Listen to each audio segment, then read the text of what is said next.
Հայաստանի կապիտալի շուկայի պատմությունը սկսվեց անկախության առաջին տարիներին տնտեսական նոր իրականության ու շուկայական համակարգի ձևավորման պայմաններում։ Պետական ձեռնարկությունները սեփականաշնորհվում էին, ստեղծվում էին բաց բաժնետիրական ընկերություններ, իսկ Հայաստանում ձևավորվել էր մի քանի ֆոնդային բորսա։ Սակայն փոքր շուկայի համար բազմաբևեռ համակարգը երկարաժամկետ լուծում չէր կարող լինել։ Ժամանակը պահանջում էր մեկ միասնական բորսա, որը կդառնար անկախ Հայաստանի կապիտալի շուկայի առանցքը։ Այդ ռազմավարական որոշումը ձևավորվեց տարիների ընթացքում անցնելով բարդ, բայց պատմական ճանապարհ։ 1997 թվականին ստեղծվեց Արժեթղթերի շուկայի մասնակիցների միությունը, 2000 թվականին Արժեթղթերի շուկայի կարգավորման մասին օրենքը։ 2001 թվականին միության բոլոր 24 անդամները միաձայն որոշեցին ստեղծել ֆոնդային բորսա։ Մի քանի փուլերով, նոր օրենսդրական կարգավորումներով ի վերջո Արժեթղթերի շուկայի մասնակիցների միության 56 բրոքերային ընկերությունները կայացրին անկախ Հայաստանի բորսայի ձևավորման համար գլխավոր ու ճակատագրական որոշումը։ Բոլոր անդամները ստորագրեցին մեմորանդում եւ հայտարարություն, որով հայտարարեցին, որ իրանք չեն հանդիսանում որևէ ֆոնդային բորսայի անդամ եւ ցանկանում են ինքնուրույն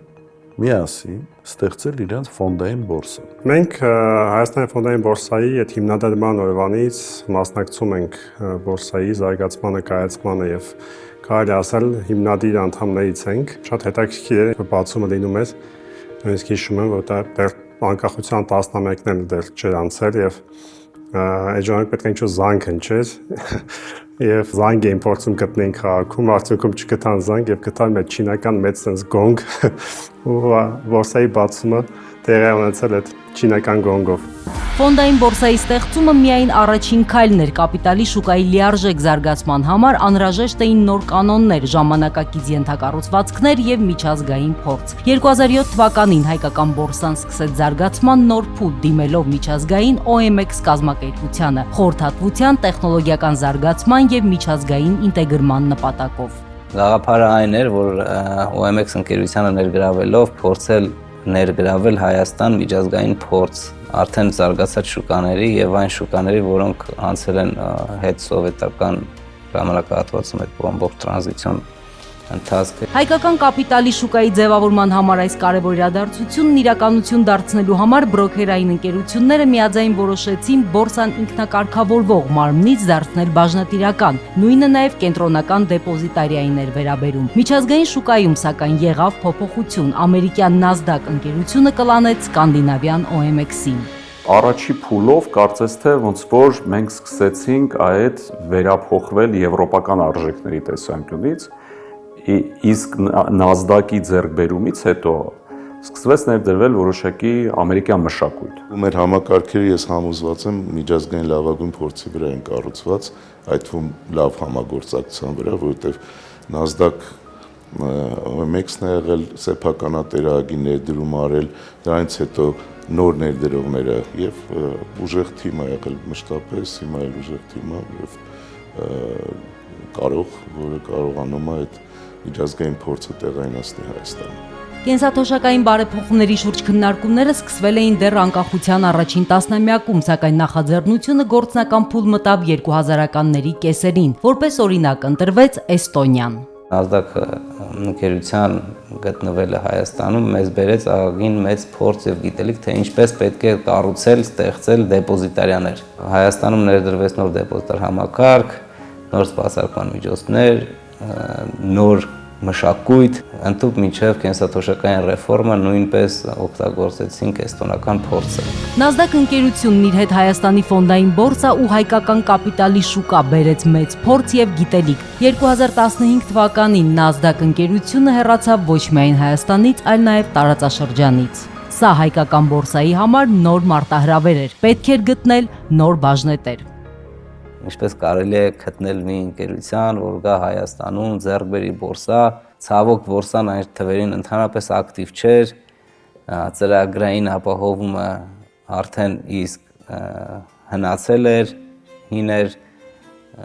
եւ ընկերությունն էլ փոքր էր, ոչ շահութաբեր գրեթե կարելի ասել, շատ բարդ առաջադրանք էր Եվ մենք 17 թվականին ըստ էության լծվեցինք այդ գործին, սկսեցինք արդեն դուրս գալ շուկա, սկսած չգիտեմ Լոնդոնի բորսա, ֆոնդային բորսա, Նյու Յորքից, նույն Nasdaq, Ճապոնիա, բոլորի հետ խոսացել ենք իրականում, փորձել ենք ներգրավել, մրցակցություն էինք մտցնում իրար մեջ։ Այդ նպատակով միշտ գնում էինք կոնֆերանսների։ Նոր ռազմավարական գործընկեր գտնելու համար անհրաժեշտ էին խորքային փոփոխություններ, սկսվեց հայկական բորսայի տրանսֆորմացիայի նոր փուլը, կառավարման թիմի ենթակառուցվածքների եւ կազմակերպական մշակույթի ամբողջական վերափոխմամբ, նոր գրասենյակ, վերազինված թիմ, աուդիտ եւ կառույցի թերությունների բացահայտում, այս ամենը մեկ նպատակի համար էր՝ Հայաստանը դարձնել միջազգային գործընկերների համար վստահելի եւ գրավիչ շուկա։ 25-ամյակի արդիվ կուզեի շնորհավորել մեր Հայաստանի ֆոնդային բորսայի համ սեփականատերերին, համ թիմին, որը այնտեղ աշխատում է, եւ համոզմունք ու հույս հայտնել, որ առաջիկա 20 տարիները կամ 25 տարիները, երբ որ մենք ինչ որ 25 տարի հետո հավաքվեն մարդիկ խոսեն բորսայի 50-ամյակից,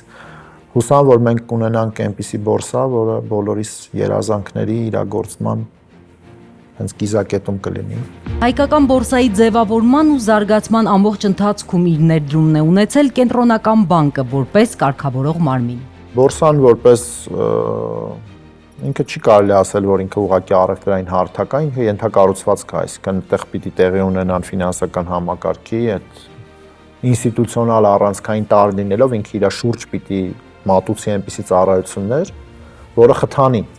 արժեթղթերի շուկայում մեր գործառնությունները։ 2019 թվականին միջազգային կոնֆերանսներից մեկի ընթացքում սկսվեցին առաջին բանակցությունները ապագա ռազմավարական գործընկերոջ Վարշավայի ֆոնդային բորսայի հետ։ Բանակցություններն ընդհատվեցին համավարակի, ապա ռուս-ուկրաինական պատերազմի պատճառով, բայց գործընթացը շարունակվում էր։ Երկու հուշագրերի ստորագրումից եւ 5 տարի տևած ինտենսիվ աշխատանքի արդյունքում 2022 թվականին Վարշավայի ֆոնդային բորսան դարձավ Հայաստանի ֆոնդային բորսայի հսկիչ փաթեթի բաժնետեր։ Մենք որպես Հայաստանի ֆոնդային բորսա ունենալով բաժնետեր Վարշավայի ֆոնդային բորսային, որի հետ արդեն ինտեգրվում էինք, դա մեր ծրագրից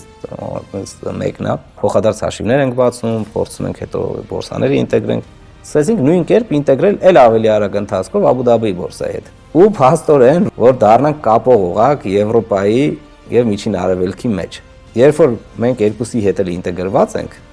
ըստ էության մենք կարանք ցույց տանք Միջին Արևելքի շուկան եվրոպական ներդրողներին եւ եվրոպական ներդրողներին պետք չի գնան այնտեղ հաշիվներ բացեն։ Իրանց լոկալ հաշիվների միջոցով, մեր միջոցով կարան այդ գործարքները անել։ Բարև ձեզ. Dear friends and partners, on behalf of the Warsaw Stock Exchange, I would like to extend our warmest wishes to the Armenia Stock Exchange on the occasion of 25th anniversary. Վարշավայի ֆոնդային բորսայի գործընկերները Հայաստանի ֆոնդային բորսայի հետ գործակցությունը կոչում են ռազմավարական, հիմնված վստահության, պատասխանատվության եւ երկարաժամկետ զարգացման ծրագրի վրա, որի նպատակն է եվրոպական եւ տարածաշրջանային ներդրողների միջև նոր կամուրջների կառուցումը եւ Հայաստանի ֆոնդային բորսայի տարածաշրջանային կապիտալի շուկաների կենտրոն դարձնելը։ We are proud that we have the opportunity to contribute to this transformation and to support Armenia's integration with European capital markets. Our cooperation with the Armenia Stock Exchange is a strategic partnership built on trust, shared responsibility, and a clear long-term development plan. Looking ahead, our shared roadmap is clear: to move from a predominantly bond-driven market towards a broader ecosystem that includes equities, IPOs, and new instruments such as ETFs. Our shared ambition is to position Armenia Stock Exchange as a reliable, open, and internationally connected destination for global capital. Միջազգային գործընկերները փաստում են, որ Հայաստանի ֆոնդային բորսան լավագույն օրինակն է, որ փոքր տնտեսությունում նույնպես կարող է զարգանալ արժեթղթերի շուկան։ Կատարված փոփոխությունները բարձրացրել են Հայաստանի տեսանելիությունը համաշխարհային հարթակում եւ նպաստել վստահության ձևավորմանը։ We all are proud that we could see how the Armenian Stock Exchange has transformed itself since these days. It has moved from a mainly local platform to an international financial market. This progress did not happen by chance. It is the result of a few smart steps: adopting international standards, introducing modern trading systems, improving regulation and building strong transparency. 2017 թվականից ի վեր Հայաստանի կապիտալի շուկան անցել է բեկումնային զարգացման փուլ ձևավորելով աճի աննախադեպ տեմպեր եւ նոր ներդրումային միջավայր։ Բաժնետոմսերի շուկան աճել է շուրջ 300%-ով, իսկ կորպորատիվ եւ պետական պարտատոմսերի շուկաները 700 եւ 755%-ով, ամրապնդելով Հայաստանի ֆոնդային բորսայի դիրքը տարածաշրջանում։ 2025 թվականին շուկայի կապիտալիզացիան 2023 թվականի համեմատ աճել է 53%-ով, իսկ շրջանառվող արժեթղթերի քանակը հասել է 217-ի, վկայելով շուկայի խորացման, ներդրողների վստահության եւ ֆինանսական համակարգի զարգացման մասին։ Հայաստանի ֆոնդային բորսայի ռազմավարական նպատակն ու առաքելությունն է ռեֆորմների միջոցով ավելի մեծ տեմպերով զարգացնել տնտեսությունը, հնարավորություն տալ ընկերություններին հեշտությամբ ներգրավել կապիտալ։ Հայաստանն էլ փորձել դարձնել կամուրջ Եվրոպայի եւ Միջին Արևելքի ֆինանսական շուկաների միջև։